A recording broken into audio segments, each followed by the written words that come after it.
Hi, I'm Todd with Concrete Hero. I'm here to answer some questions that customers frequently have about the Concrete Hero experience.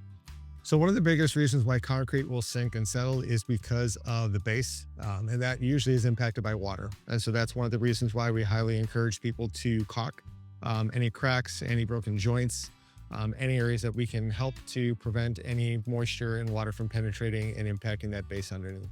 So we highly recommend caulking any broken joints when it comes to cracks. If it's a hairline crack, it's not something that we normally recommend doing simply because cosmetically it may not always look the best.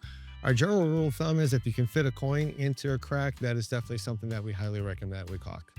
So the caulk that we use is 100% silicone based.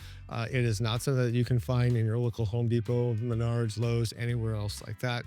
Benefits with it is that becomes more like a rubber material, so it becomes a little bit more flexible, so it's going to last longer. They will clean out any of the joints, the cracks. They'll grind it if need be to make sure that it's clean and wide open. If it's a wider crack, they'll go ahead and insert a backer rod. Then what the guys will do is inject the silicone. It's hand troweled in, which is a big benefit. And then to top it off, they'll go ahead and they'll apply sand. If it's an older concrete, we definitely apply sand, which helps it to kind of blend it a little bit more. If it's a newer concrete, we may not apply sand. It really just kind of depends on what the concrete looks like.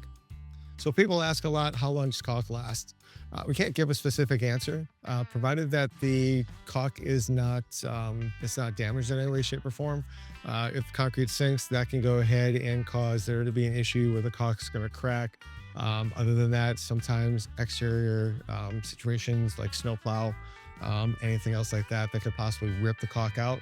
Other than that, the caulk's embedded in the concrete and it will adhere and it should last for a long period of time.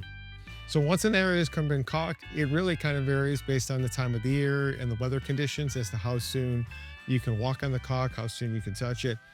If it's in the summer, if it's a warmer day, usually 1 to 2 hours. If it's a little bit cooler, early in the spring, closer to the fall, usually it's going to be closer. We normally recommend giving it 3 to 4 hours before anyone steps on it or walks on it.